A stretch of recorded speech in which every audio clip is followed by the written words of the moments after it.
সুপ্রিয় দর্শক বন্ধুরা, আসসালামু আলাইকুম। সবাই কেমন আছেন? আশা করছি যে যেখানে আছেন অনেক ভালো আছেন। দর্শক বন্ধুরা, আজকে বাংলাদেশের মার্কেটে ইনফিনিক্সের নতুন একটি স্মার্টফোন লঞ্চ হয়েছে, ইনফিনিক্স নোট 12। ফোনটি বাংলাদেশের মার্কেটে একটি ভেরিয়েন্টে লঞ্চ হয়েছে, 6GB র্যাম, 128GB রোম। আর বাংলাদেশের মার্কেটে এই ফোনটির প্রাইস রাখা হয়েছে 18,000 টাকা। যদিও আমি যখন ভিডিও রেকর্ড করছি তখন কিন্তু ইনফিনিক্স এই প্রাইসটা শেয়ার করেনি, এটি গোপন সূত্র থেকে নেওয়া। ফোনটির প্রাইস বাংলাদেশের মার্কেটে 18 থেকে 18,500 টাকার মধ্যেই থাকবে।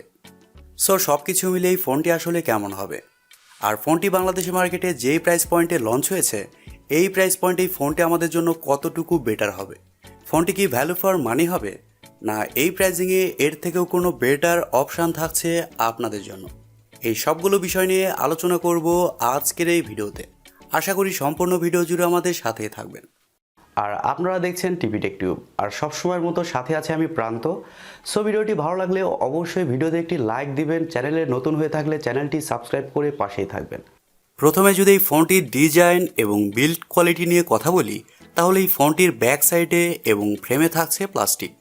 আর ইনফিনিক্স এই ফোনটিকে যথেষ্ট স্লিম এবং লাইট ওয়েট রাখার চেষ্টা করেছে, কারণ এই ফোনটির থিকনেস করা হয়েছে 7.9 মিলিমিটার এবং ওজন করা হয়েছে 184 গ্রাম। ইন্টারনেটের কোনো জায়গায় ফোনটির ভিডিও ক্লিপ পাওয়া যায়নি, তাই আপনাদেরকে এই ফোনটির পিক দেখাচ্ছি। আশা করি ব্যাপারটা আপনারা বুঝতে পারবেন। ইনফিনিক্স এই ফোনটির ডিজাইন কিছুটা আলাদা করেছে। পোকো M3 মতো এই ফোনটির ব্যাক সাইডে বিশাল ক্যামেরা বাম্প থাকছে, যার কারণে অবশ্যই ফোনটিকে খুব একটা খারাপ লাগছে না।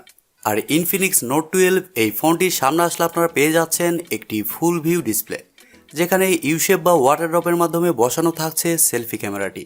আর এইখানে একটু সমস্যা, কারণ 2022 সালে এসে ইউশেপের মাধ্যমে সেলফি ক্যামেরাটি আসলে একটু হতাশাজনক। আর ফোনটির প্রাইসও কিন্তু কম না। এই ফোনে থাকছে সাইড মাউন্টেন ফিঙ্গারপ্রিন্ট সেন্সর, তবে তা যথেষ্ট ফাস্ট এবং অ্যাকুরেট বলে জানতে পেরেছি। আর ফোনটি আপনারা 3টি কালার ভেরিয়েন্টে পেয়ে যাবেন, যেমন black, green, snow. So overall সব কিছু মিলেই ফোনটির ডিজাইন এবং বিল্ড কোয়ালিটি আপনাদের কাছে কেমন লেগেছে কমেন্ট করে আপনাদের মূল্যবান মতামত অবশ্যই জানাবেন। ডিসপ্লে সেকশন নিয়ে কথা বলতে গেলেই ফোনে থাকছে 6.7 ইঞ্চির একটি অ্যামোলেড প্যানেল। আর এই ডিসপ্লেটি ফুল এইচডি প্লাসের একটি ডিসপ্লে, যার রেজুলেশন হিসেবে থাকছে 1080x2400 পিক্সেল, এবং আরও থাকছে 393 ppi ডেন্সিটি, এবং আরও থাকছে 650 নিটস পিক ব্রাইটনেস, যার কারণে আউটডোরে এই ফোনটি ব্যবহার করলে ব্রাইটনেসের কিছুটা ঘাটতি ফিল করবেন। তবে অ্যামোলেড প্যানেল হওয়ার কারণে ডিসপ্লের কালার কোয়ালিটি কিন্তু যথেষ্ট ভালো হবে। কিন্তু এই ডিসপ্লেতে হায়ার রিফ্রেশ রেট থাকছে কিনা এই বিষয়ে এখনও কিছু জানা যায়নি। সম্ভবত এই ডিসপ্লেতে থাকছে 60 হার্টসের রিফ্রেশ রেট, আর এটি যদি সত্যি হয় তাহলে কিন্তু খারাপ লাগবে। পারফরমেন্স সেকশনে এই ফোনে থাকছে অ্যান্ড্রয়েড 11, যার ব্যাকএন্ডে থাকছে XOS 10। তবে আমার মনে হয় 2022 সালে এসে এখানে অ্যান্ড্রয়েড 12 থাকা প্রয়োজন ছিল। আর ফোনটিতে চিপসেট হিসেবে থাকছে মিডিয়াটেক হিলিও G88, যা একটি 4G চিপসেট। আর এই চিপসেটটি মূলত 12 ন্যানোমিটার আর্কিটেকচারে তৈরি করা একটি অক্টাকোর প্রসেসর, এবং জিপিইউ হিসেবে থাকছে মালি G52 MC2। প্রথমে বলেছি বাংলাদেশের মার্কেটে এই ফোনটি একটি ভেরিয়েন্টে লঞ্চ হয়েছে, 6GB র্যাম, 128GB রোম, যার স্টোরেজ টাইপ হিসেবে থাকছে UFS 2.1 এবং র্যাম টাইপ হিসেবে থাকছে LPDDR4X।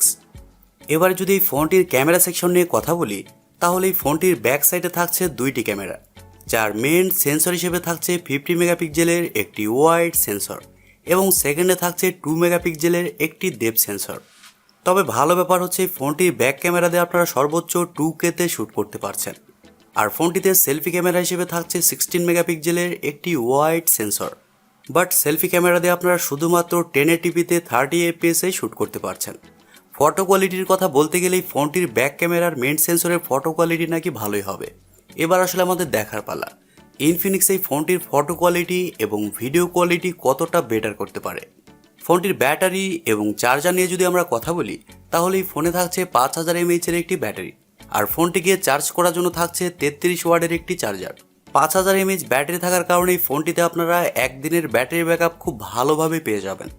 এবারে কথা হলো প্রাইস পয়েন্ট অনুযায়ী ফোনটি আসলে কতটুকু বেটার হবে। এই ফোনটির প্রাইস 18,000 টাকা, এই বিষয়ে আপনাদেরকে প্রথমে বলেছি। আর 18,000 টাকায় ইনফিনিক্স এই ফোনটিতে আসলে কি অফার করছে, সেটি হচ্ছে অ্যামোলেড প্যানেল এবং পাওয়ারফুল একটি চিপসেট আর ডিসেন্ট ক্যামেরা সেটআপ। সো সব কিছু মিলিয়ে আমার মনে হয় ইনফিনিক্স যদি এই ফোনটির প্রায় 16,000 টাকাও রাখতো, সেক্ষেত্রে এই ফোনটিকে ভ্যালু ফর মানি বলা যেত। আর তারপরও ফোনটা যখন সব জায়গায় অ্যাভেলেবেল হবে, তারপর এই ফোনটির অ্যাকচুয়াল পারফরমেন্স কিন্তু জানা যাবে। তখন আপনাদেরকে এই ফোনটি সম্পর্কে বিস্তারিত জানানোর চেষ্টা করব। সো দর্শক বন্ধুরা, এই ছিল আজকের ভিডিওটি আপনাদের কাছে কেমন লেগেছে কমেন্ট করে অবশ্যই জানাবেন।